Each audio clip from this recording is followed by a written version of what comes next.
So here we have a worksheet based around our theme unit of community.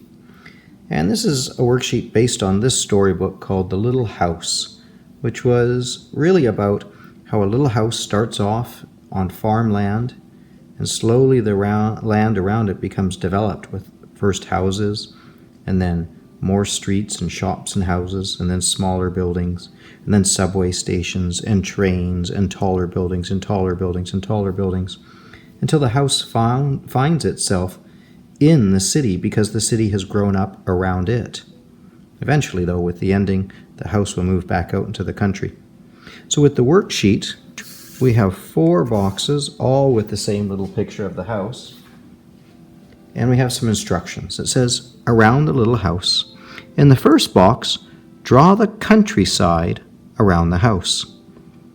Well, let's take a look in the book at what the countryside looks like around the house when the house first starts off in the story. So here we can see the little house, and it's on a green hill with lots of daisies and a path and a stream and a pond and some trees, a few farm animals and the sun that comes up. So let's draw an image of what we see here. It doesn't have to be exactly like it.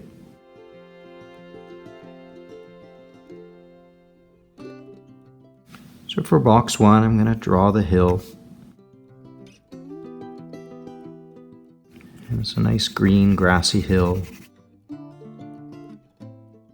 And the house is a kind of pinky red house. Bit of a black roof. And sort of a light gray door. And there's a nice gravel pathway that comes up. And lots of flowers.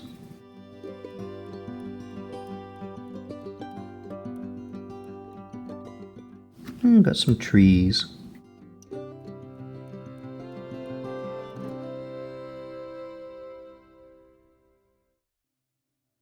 And out in the back there was a bit of a pond and a stream. And the sun was in the sky where we could see it. And that's what the house looked like when it first started off in the country. Let's look at box number 2. It says, in the second box, draw some homes around the house. Well, let's take a look in the storybook again and see what that might look like. So in the book here we have the same little house on that same grass hill with that gravel path. But look, now we've got a road that's going around, and we've got houses, just small houses. They've all got front lawns and back lawns, but there's houses. Everyone seems to be heading in that direction where the city is. Little house is still there, but there's houses that have grown up around it. Let's draw that in our box 2. I'm still going to give our house the green hill here.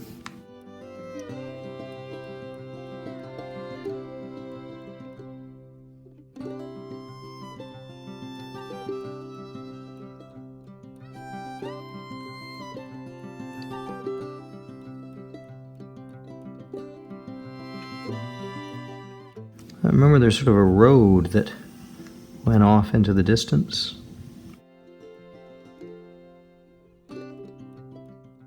And there were some houses that were now around.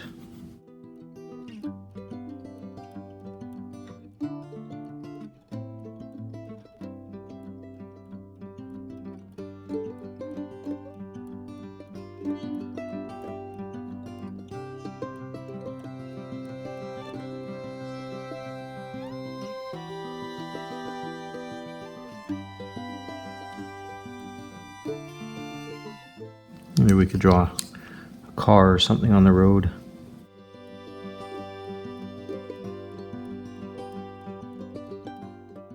There's a little bit more smoke and pollution. Not much, just a little bit.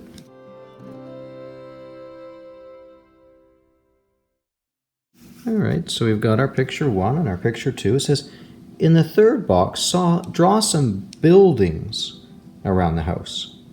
Okay, again, let's go take a look at our storybook and see what that looks like.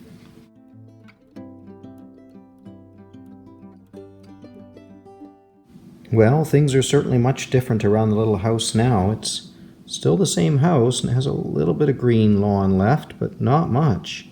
Those smaller houses had to get replaced by 1, 2, 3-story apartment buildings.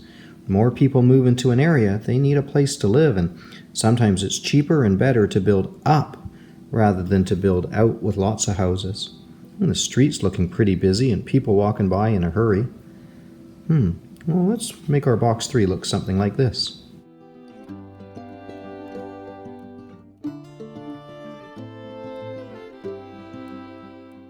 I'm going to color the house in a little lighter because its paint job is starting to fade. Still has a little bit of a gravel pathway. Then there's a busy sidewalk. And there's certainly a busy road.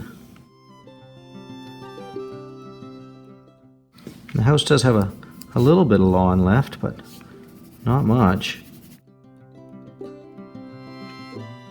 What it really does have around it, though, are these buildings here that are like 1, 2, 3-story buildings.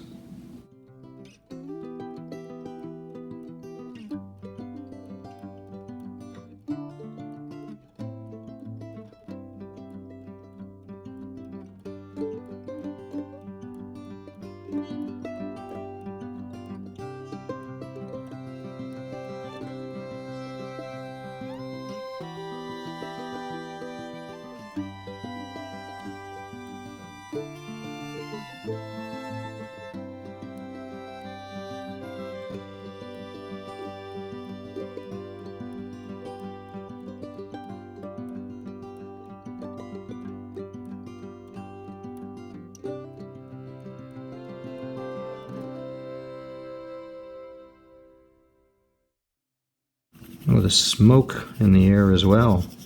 A little bit dirtier.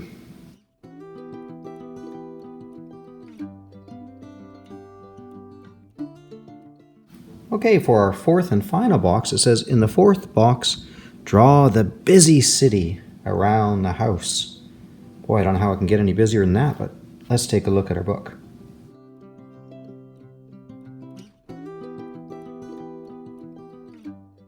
Well, you can barely see the little house here, looking shabby with boards across. The paint's no longer pink, it's all gray. And look, there's a train that goes above and trolley cars that go here. And we know in the story there's a subway underneath. And look at these tall skyscraper buildings. They're no longer 3 stories, they're huge, huge buildings everywhere, and it's busy. Lots of light. Can't even see the stars or the sun anymore. So take a good look at that image, and then we'll do something similar. So the little house no longer has a green lawn, and it's kind of shabby and gray looking now. I think there was even some boards that were on the door here. They're showing that nobody lives in the house anymore. Windows might be broken. Everything's dingy and dirty and gray. And the street and the sidewalk come right up to the house. And there's these huge buildings that just tower up. They're so big I can't even fit them into my page here because they're so tall and so big.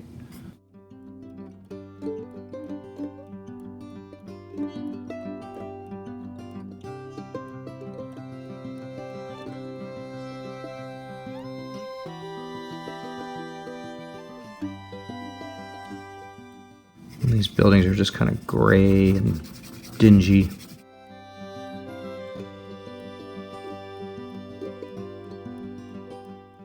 And the sky back here is kind of gray and dingy.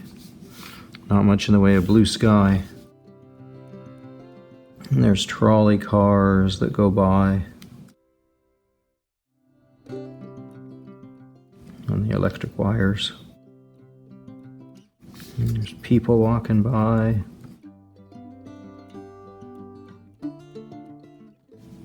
There's cars on the road.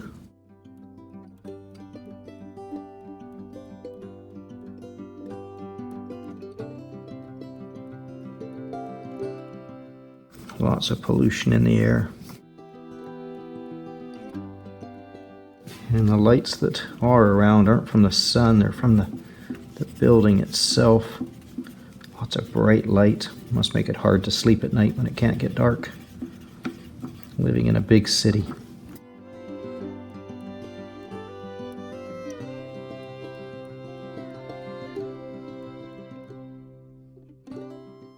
And there's our fourth picture of the little house.